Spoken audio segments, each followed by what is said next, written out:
Thomas Randall, tell us what you're doing this weekend. Running in a TCM, actually, Richard. I'm down here in Rusty's Mustang, so looking forward to it. How did this all come about? I came about a couple of weeks ago. Rusty said he'd put an entry in for Phillip Island, and then he sort of looked at me and said, "Oh, well, do you want to run in it instead?" And I couldn't turn the offer down. So yeah, a couple of weeks ago, and I've kept it pretty quiet.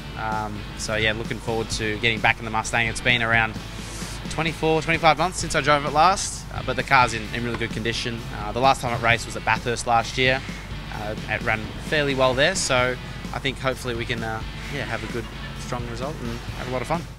Can you beat the likes of Johnson and Bow? That's the big question.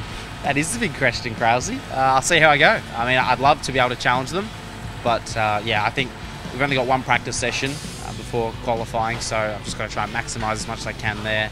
Just try and remember the characteristics of the Mustang. The last Mustang I actually drove was Lee Holdsworth's supercar last week, so definitely a different style Mustang, only 50 years younger, or 50 years older I should say, so yeah, we'll see how we go.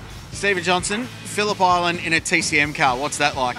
It's pretty good. I mean, we raced here in 2015 in this car actually, and then 2016 we raced in Tony Kay's XY GTHO.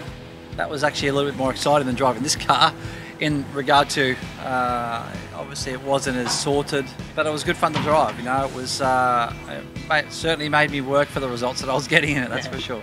What are the keys to going quickly and enduring the races here, I suppose, in TCM? I don't know, it's a tricky track. Like it's a track that, let's be honest, it's the hardest place on tyres in the country by bar none.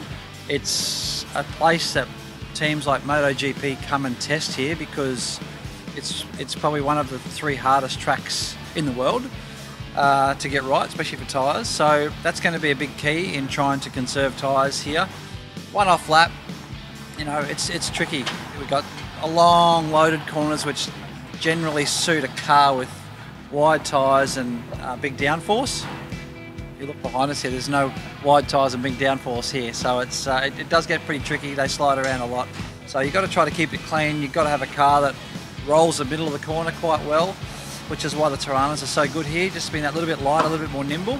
I tend to find that last time racing with JB here in his Tirana and I was in the Mustang, we were sort of that 3 or 4 k's an hour slower mid-corner, which really hurt the run off the corner down the straight. So, you know, we're going to work on that a little bit. I think we've improved the car definitely in the last couple of years that we've raced it. And we'll just see where we're at because we haven't, you know, driven here in this car for quite a long time.